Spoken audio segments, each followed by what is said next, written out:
Welcome back to another night of a little bit of Dharma practice. As I do each night, I would like to begin by paying homage to the Buddha.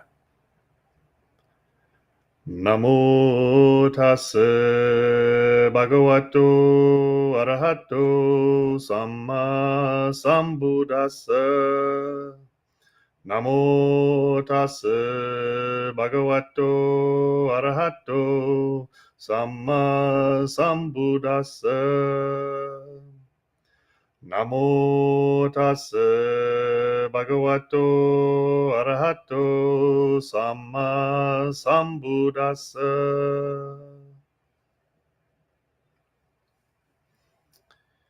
And so once we do that, then I like to share the bodhicitta prayer. So we will recite that together now. With a wish to free all beings, I shall always go for refuge to the Buddha, Dharma, and Sangha until I reach full enlightenment. Enthused by wisdom and compassion, today in the Buddha's presence, I generate the mind for full awakening for the benefit of all sentient beings. As long as space remains, as long as sentient beings remain, until then may I too remain and dispel the miseries of the world.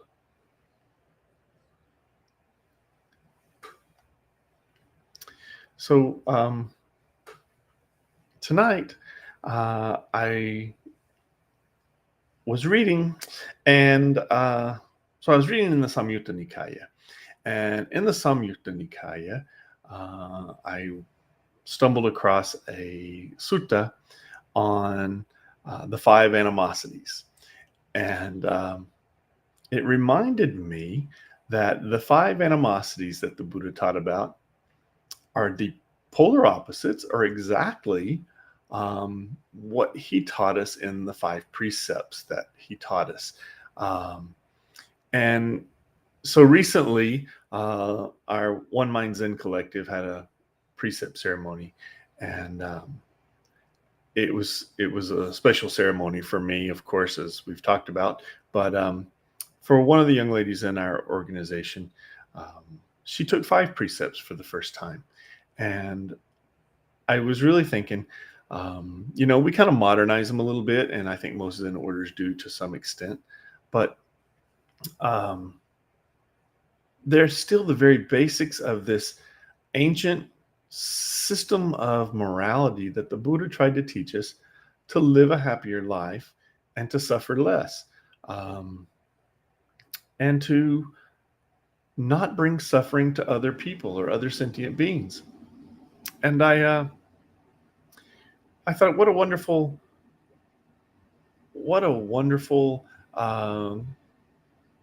set of training rules, because they're not commandments. They're ideas, aspirational concepts that if we can live by these standards, we will be on the path towards relieving our own suffering and relieving the suffering of others. And so I wanted to share that with you tonight. It's not often, I think, that, or maybe it's never, but it's not often that in a Zen organization, we point back to the Pali Canon origins of where a lot of our ideas come from. Now, the great Zen master Thich Nhat Hanh, he often incorporated teachings from the Pali Canon, as well as from the Sanskrit versions of what was left behind into as the Chinese Tripitaka. So he often did that, but it's been my experience not a whole lot of other Zen organizations do so, and it's always been important to me. So I want to share with you now, and I'll read it. You can follow along if you want to, or don't if you don't want to, I guess. But I'll read this, and you can follow along with me. But so this is from the Anguttara Nikaya and the Book of Eights, and the 39th Sutta in there, called Streams, or as you see in Pali, the Abhisandasutta. So It goes like this: Bhikkhus, there are these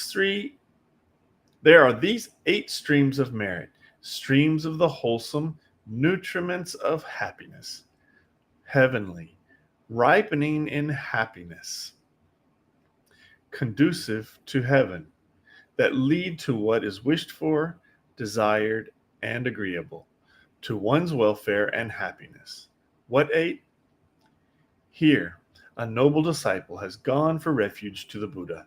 This is the first stream of merit, stream of the wholesome, nutriment of happiness, heavenly, ripening in happiness, conducive to heaven, that leads to what is wished for, desired, and agreeable, to one's welfare and happiness. Again, a noble disciple has gone for refuge to the Dhamma. This is the second stream of merit, that leads to what is wished for, desired, and agreeable, to one's welfare and happiness. Again, a noble disciple has gone for refuge to the Sangha. This is the third stream of merit, that leads to what is wished for, desired, and agreeable, to one's welfare and happiness. There are, Bhikkhu, these 5 gifts, great gifts, primal, of long standing, traditional, ancient, unadulterated, and never before adulterated, which are not being adulterated and will not be adulterated, not repudiated by wise ascetics and Brahmins. What 5? Here, a noble disciple, having abandoned the destruction of life, abstains from the destruction of life. By abstaining from the destruction of life, the noble disciple gives to an immeasurable number of beings freedom from fear, enmity, and affliction. He himself, in turn, enjoys immeasurable freedom from fear, enmity, and affliction. This is the first gift, a great gift, primal, of long standing, traditional, ancient, unadulterated, and never before adulterated, which is not being adulterated and will not be adulterated, not repudiated by wise ascetics and Brahmins. This is the fourth stream of merit, that leads to what is wished for, desired, and agreeable, to one's welfare and happiness. Again, a noble disciple, having abandoned the taking of what is not given, abstains from what is not given, abstains from sexual misconduct, abstains from false speech, abstains from liquor, wine, and intoxicants, the basis for heedlessness. By abstaining from liquor, wine, and intoxicants, the basis for heedlessness, the noble disciple gives an immeasurable number of beings freedom from fear, enmity, and affliction. He himself, in turn, enjoys immeasurable freedom from fear, enmity, and affliction. This is the fifth gift, a great gift, primal, of long standing, traditional, ancient, unadulterated, and never before adulterated, which is not being adulterated and will not be adulterated, not repudiated by wise ascetics and Brahmins. This is the eighth stream of merit, that leads to what is wished for, desired, and agreeable, to one's welfare and happiness. These bhikkhus are the 8 streams of merit, streams of the wholesome, nutriments of happiness, heavenly ripening in happiness, conducive to heaven, that lead to what is wished for, desired, and agreeable, to one's welfare and happiness. What a great teaching from the Buddha. So he tells us very easily and quickly, and with the force of a great teacher, the triple gem, the Buddha, the Dharma, and the Sangha, and the 5 precepts. And he tells us right away, do these, and it will lead to your happiness. It'll lead to the happiness of others, and it'll lead to what we're all wishing for, which is an end of suffering. So I think that's just a wonderful message that we hear from the Buddha. And it's something worth remembering. Anytime a Theravada temple holds any type of ceremony or puja, the monks are wonderful at always giving the 5 precepts to the devotees that are there to remind them constantly.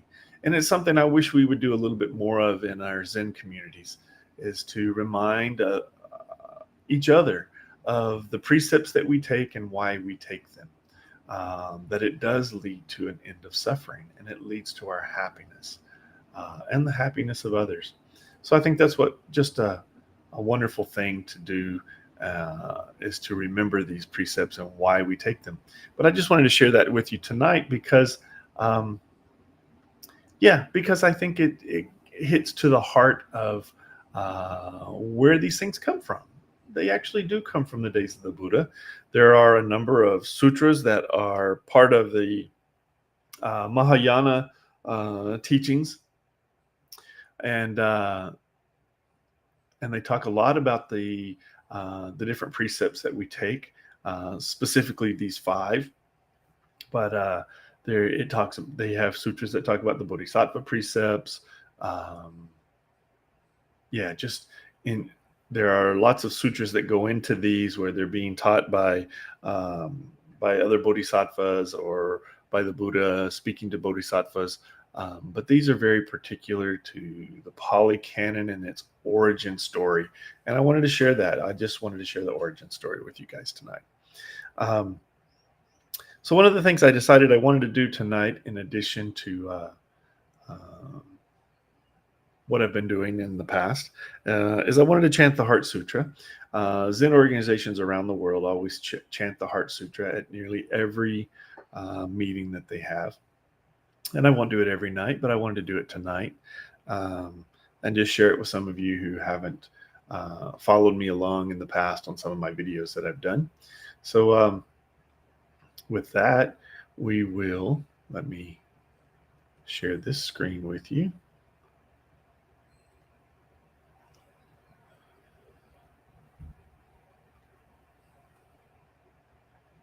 Good. Okay, so I'm going to leave that big, not split screen it, because it's easier for you to see and follow along with me if you desire to. But here I have my Korean Moktak, and it makes this noise. So hopefully it doesn't get drowned out. I know when I use Zoom, I know how to set the settings so that it allows for the musical instrument not to be drowned out at the same time as one is chanting. So I went in and turned off the noise suppression here for my microphone. Hopefully that will create the same effect and allow me to chant and use the Moktak, and you'll still be able to hear. I won't know until I watch this later, but yeah, anyway, I hope it helps. Okay, so we have at the beginning here, if you can see on my screen, I will show you. We have at the beginning here what we call a roll down. I'm circling it here with my cursor. We have a roll down, and then the leader will chant the title of the sutra that's being chanted, and then all the people together and all the devotees and monastics present will chant together to the beat of the Moktak. And then at the very end, there's another roll down in which there's a bow, and the final beat is the symbol to end the bow. So that's where we're going to go with this, okay?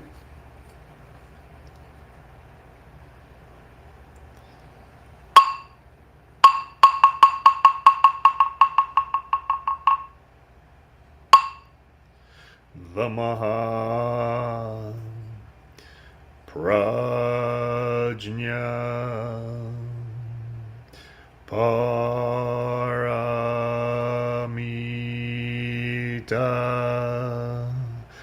Hridaya Sutra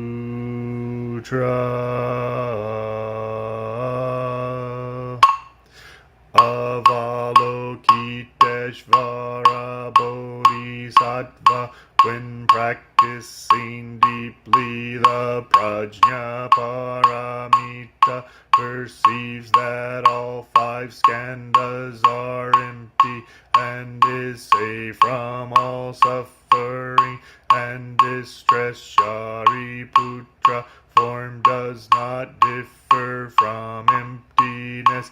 Emptiness does not differ from form. That which is form is emptiness. nothingness. That which is emptiness, form, the same is true of feelings, perceptions, impulses, consciousness.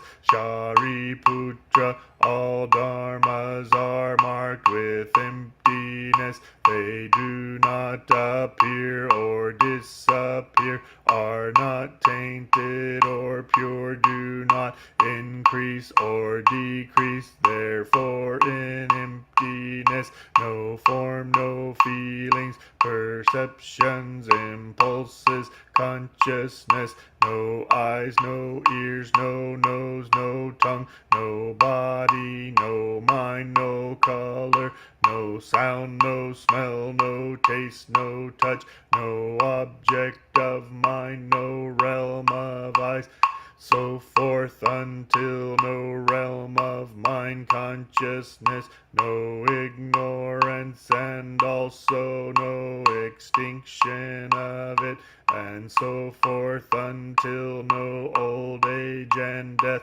and also no extinction of them, no suffering, no origination, no stopping, no path, no cognition, also no attainment, with nothing to attain. The bodhisattva depends on prajna paramita, and the mind is no hindrance. Without any hindrance, no fears exist. Far apart from every perverted view, dwells in nirvana. In the three worlds, all Buddhas depend on prajna paramita and attain anuttara samyak sambodhi.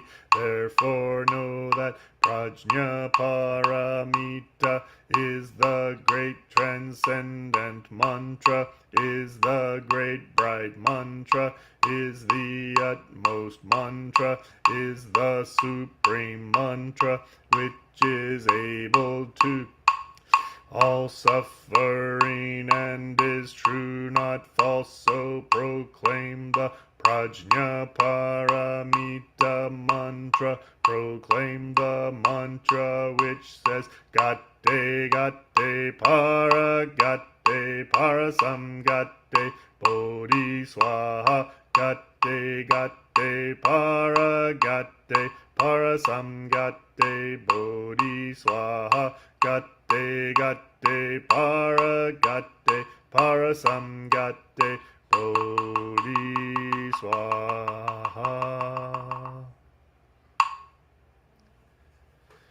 So thank you guys for putting up with my raspy voice, but that's the Heart Sutra that we chant in Zen organizations around the world.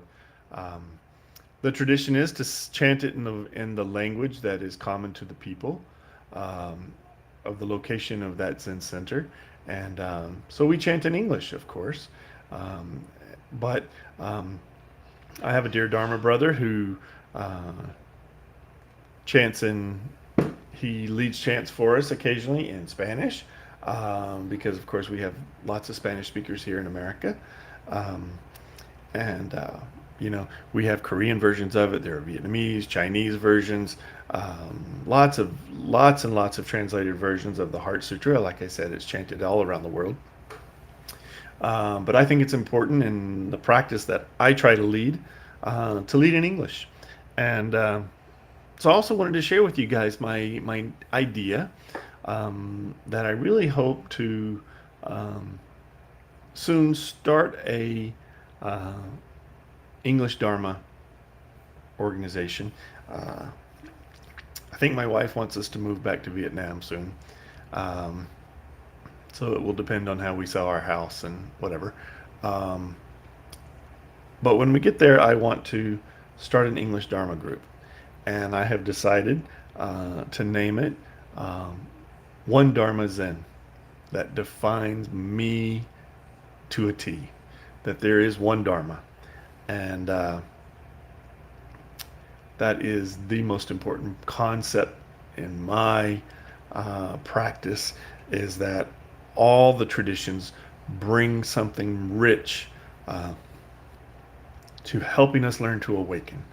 Um, so I'm going to do that. And you might notice that I've changed my um, YouTube page, the channel. I've changed it to One Dharma Zen. I have purchased the um, name, the website name for onedharmazen.org. And so I'm going to be setting that up. And I am looking forward to it. I have as my intent to eventually open a small meditation center um, just for the English practice. And yeah, so I'll have to work through the intricacies of that with uh, living in Vietnam. But I live in a large apartment complex, and my idea is to perhaps um, rent a small apartment and turn that into a little Zen center. So a small Zendo. Um, Not to call it a temple or anything and step on the toes of the Vietnamese government, which is very um, controlling of all religions, including Buddhism in Vietnam. But just make it a practice center where people can come and meditate with me, and we can talk about the positive influence of the Zen and the Dharma in our lives. So that's my hopes. That's my plan for the future, and I really hope I can get that to work out. So now you're the first ones I've told that. I created a little what do you call it? Holding page, landing page for what will become the website for that. And I hope it just turns out to be a good outreach of the Dharma to people who want to uh, practice the Dharma in English, practice in an American style, which is perhaps a little less rigid and a little more eclectic, uh, and a little more accepting without some of the social norms and mores um, that kind of hold some people back from embracing and appreciating the Dharma. So that's my goal. And I think I can make it happen on a budget that is um, doable uh, in my retirement. And then perhaps just um, like my uh, Zen teacher does, just make a call for Donna when necessary to pay for my Zoom link or my Zoom subscription or something that is just intended for uh, the organization. So that's my plan. One Dharma Zen, and I think it fits very well with One Mind Zen Collective that my current teacher uses. It fits very well with this numerical thoughts of single flower Zen, which my previous teacher had. Um, yeah, uh, I like it, and it describes me and my devotion to the one Dharma. So that's my plan. Now you guys know. Okay, well, I know some of you will sign out pretty soon. I need to chant for my niece. Uh, it's only been a couple of weeks, but I need to chant for her to Jijang Bosal. So I will. I'll do that now. If I can. If I can pull up my picture of Kashiti Garba. I like to have him hanging out with me when I'm chanting, and hopefully I didn't lose my picture of him. And let's see. I think I found him. No, that was not him. Oh, I found him, but then there's my Kashiti Garba. Okay, so let's go back and share this.